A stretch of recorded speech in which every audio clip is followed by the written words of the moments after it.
Hello and welcome back. Eddie Radosevich, Bob Przybylo, back here in the Soonerscoop.com studios. Time for a hoops report, whether you want it or not. Oklahoma now 18-8, coming off of a bye week, the first bye week of the season, and my God, could it have not come at a better time? Oklahoma coming off of a 67-57 loss to Kansas last Saturday, a game that Bob just there was a lot to like, and then halftime happened, and they had the great Billy Tubbs tribute. Everything was good, and then Oklahoma decided to just S all over themselves in the second half. 4 field goals. 1 for 11 from 3. And we were both there, but it felt like you go back to the start of the end of the first half. You're up by 11.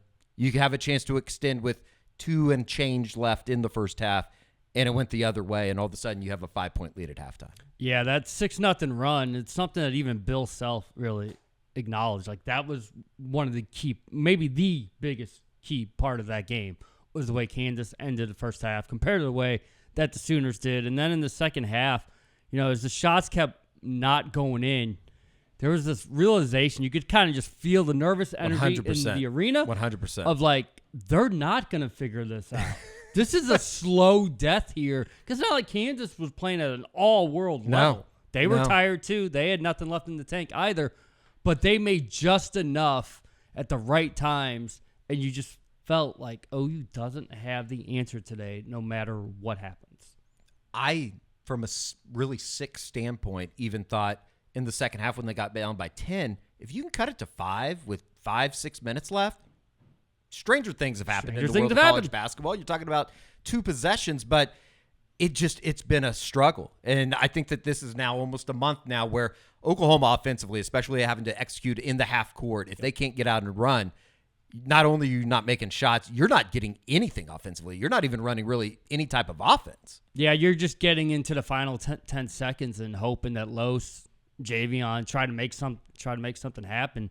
To Kansas's credit, they mentioned they switched up how they played ball screens, and I don't think OU was ready for it, and they didn't adapt to it well when it was happening throughout the course of the second half. And and even when, like, this was something that Porter mentioned in the post game, even when they had chances, like for an and one, it rolls in and out. And so instead of getting 3, you're ending up like getting 1 point, and it's just that adds up, and it keeps on happening time and time again. There was one I remember specifically that Losu's on throws up, and it literally did like a 360 and spun out. It's like, okay, this isn't their night.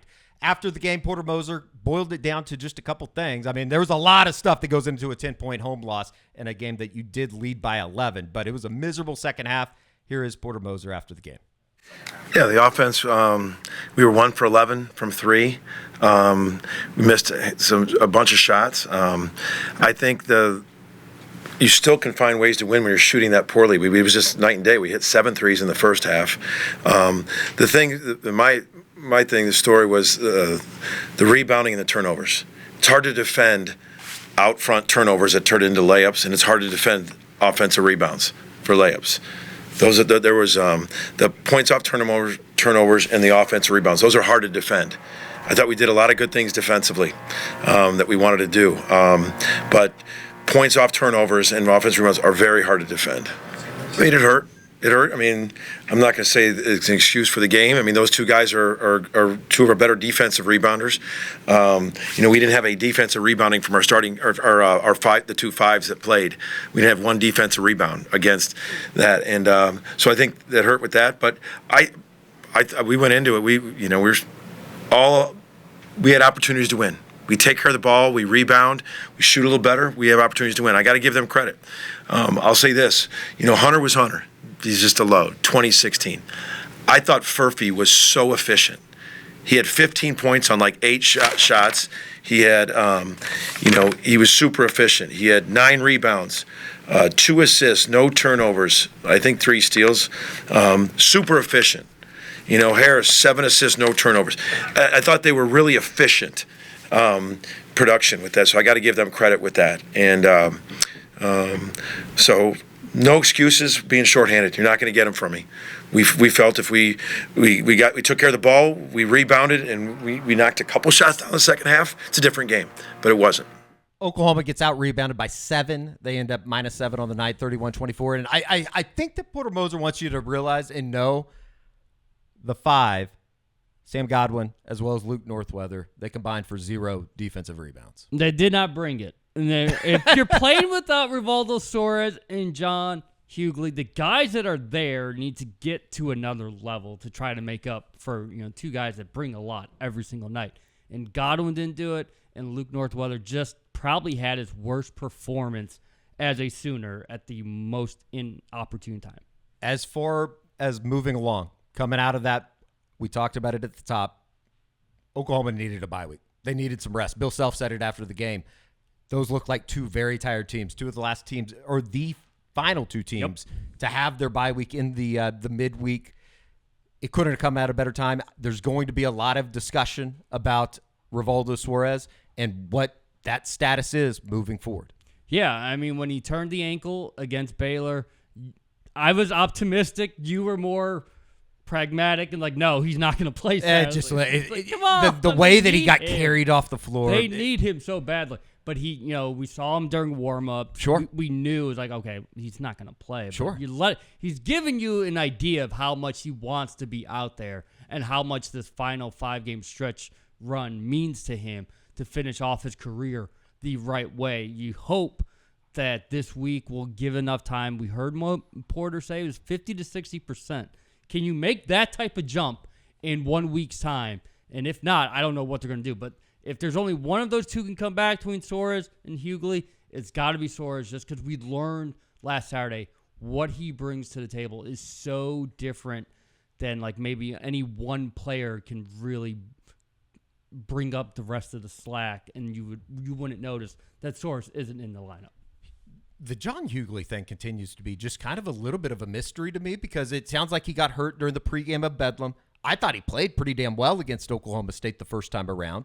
And then all of a sudden you're looking up as they're getting ready for the Baylor game that he's not going to be available. That sounds like that's more of a serious issue than maybe the Suarez turned ankle in terms of I don't know if we see John Hughley again until maybe Kansas City. I kind of agree with that. The way that Moser was playing coy about it last week, but when Hughley shows up Saturday in street clothes, he's not even trying to act like he's ready. He knows he's not. He knows there's not even a chance of him being out there, and I think that's why they're trying to pour so much confidence in the Northweather because they're going to need him. They don't have any other option. You can go with Jalen Moore at the 5 time and time again, but you can't do it the entire way. So it's got to be Godwin, it's got to be Luke, and clearly they've got to be a heck of a lot better than they were last Saturday. And they can't be in foul trouble. As far as Rivaldo Suarez goes, Porter Moser did talk about him after the game on Saturday and just how close he was to being able to play. I hope so. We'll see. This just shows you what with Rivaldo. He said he never missed a game at any level in his life. Gets his uniform on, and he's down there warming up. I'm like, Rivaldo. So an hour before the game, he was down there, fully suited up, and he was trying to go. He had the trainer down there. He was trying to go, and finally, I'm just like, go get your street clothes on. I mean, he really wanted to go, and he just was about 50 to 60%, and I just was not going to do that to him. It's just not worth it to me. I mean, I would never put him in jeopardy. So his progress has been great these 3 days. Now he's got a week off. So I think, check with us throughout the week, and I'm hoping his progress continues. But that kid was in his uniform warming up an hour before the game, and I had to pull him out. I had to get him in his street clothes. Now we're headed to Stillwater. Oklahoma, Bedlam, round number 2. It was a ugly. It was grind. Grind. Grinds look better than whatever that was the last time that these 2 times, or the first time that these 2 teams played. A 66-62 victory in Norman. Bedlam number 2 headed up to Stillwater, and all of a sudden you're playing an Oklahoma State team that's on fire. On a 2-game winning streak. They pick up their first road win of the season on Wednesday night, going to Cincinnati, a place that Oklahoma has won as well. I don't think that says much about Cincinnati that you lost to both of the state schools in your own gym in the Fifth Third Arena. But at the same time, I don't want to just blankly put it out there, but this is about as must-win as it gets for Oklahoma, and the real panic button pressurized situation if you are not to win on Saturday. then all of a sudden Selection Sunday starts becoming more and more of a conversation. Yeah, I think my mantra is going to be the same. You get to 20 and you're in. But that means you got to get 2. You got to get 2 somewhere or, during these next 2-3 weeks. And if you lose something like Bedlam, that means you either got to go to Ames or you got to go to Austin and end up getting something like that. Or you have to beat You're not giving them much of a chance. Or you got to beat the number 2 team in the country when they come to your place next Saturday. So if you miss one of these opportunities, you have to get one that you weren't supposed to get. And so we'll see how fresh they look. Does it take them a while to get into their rhythm? That rest versus rust column, that topic that comes up time and time again. Or are they ready to go right from the jump? They actually have a quality start, and it allows them to play with some rhythm, to play with some pace, and to play with some confidence. What do you think? We haven't talked to the basketball team this week. We'll talk to them on Friday before the Bedlam experience comes Saturday. But what can you get out of this week more than is the biggest thing for them? Just get out of the gym for a couple days. That's what when I was trying to ask Porter about this last Saturday, that's what I was kind of wondering. How many days off do you get? You get Sunday. Do you do Sunday, Monday? Do you practice Monday, Tuesday, and then give off Wednesday? Like, how many days off are in this stretch so that they're still, sharp, but that they are rested? That maybe they can just enjoy being, instead of like being so down in the dumps about what the last week was like, refresh, recharge, and maybe, watch the other Big 12 games. Just know it's like that for everyone. You're not alone in this. This has been this way the entire season, and it's not about to stop now. It might be a little depressing if they watch the game on Monday night down in Houston. Those are 2 really, really good basketball teams. Bob did ask Porter Moser about what they were going to get out of this week, and it sounds like they needed to go on a mission. Yeah, we're going to navigate the week, and it's our bye week, and we've been playing every 3 days since Christmas, as everyone else has. So we've got to go on a mission. We got to go on a mission to get better. Got to go on a mission to get fresh, healthy, and tons to look forward to these final 5 games. And we want to get better this week. We had a really poor second half. Shooting it, taking care of it, and rebounding it. We've got to go on a mission this weekend, get fresh and get better. Not as, I guess, not necessarily scary, but it probably rings a little bit different when you say you're going to go on a mission in Norman than Provo, right? That was a joke. Oklahoma with 5 games left in the season. Obviously, it's going to be a bear of a schedule. You have Bedlam on Saturday. You got Houston next Saturday. You go to Ames. You got Ames. I'm not even trying to think about that experience during the midweek next week. But as you said, I think everybody part of the program would feel pretty damn good if you could get to 20 wins. I think that would be enough to get you into the NCAA tournament. Comfortably, too. That's right. And that's the thing that's so weird about this is because I think a lot of people feel like everything is, coming crashing down on the program right now. But when you take a step back, you're 18-8. It's been significantly better than what you were. But that doesn't take away the negativity that comes, and rightfully so, with the way that they played last Saturday, or the way that they played in the second half in Lawrence, or the Central Florida game. There are many. They've had clunkers. Absolutely. You just got to be able to figure out how to just kind of wash it and try to get into the NCAA tournament. That is the barometer for me. Are you in or are you out? Because the conversation we're having about this program, if they don't make the NCAA tournament, if I have to sit through another NIT game, and you would too. I will, and I think they'll probably win the NIT. I'll just put that out there. But we don't want to have that conversation. It's just it's so interesting just how it's all shaken out in the last week. Just you lose to Baylor and Kansas, and the sky is falling. It's like a lot of teams are going to lose to Baylor and Kansas in a single week, and the problem becomes is you just don't know if this team's getting any better, and that's where I talk about OSU is they're playing their best ball right now, and you can see it. Every game they look a little bit different, a little bit better than what they had before. With the Sooners, you have a second half against BYU where you're sensational, and a second half against Kansas where you're one of the worst teams in the country. And it's how do you balance that? There is no consistency, so it's so hard to know from a game-to-game basis what are you going to get from them. And you might not even know from a half to half. They might look like a totally different team from the first half compared to the second half. And that makes every game an adventure, and it's also why it's so hard to say that they're locked into the tournament. Sure. Or that they're completely done. They've got nothing left in the tank and they're just going to fall flat on their face.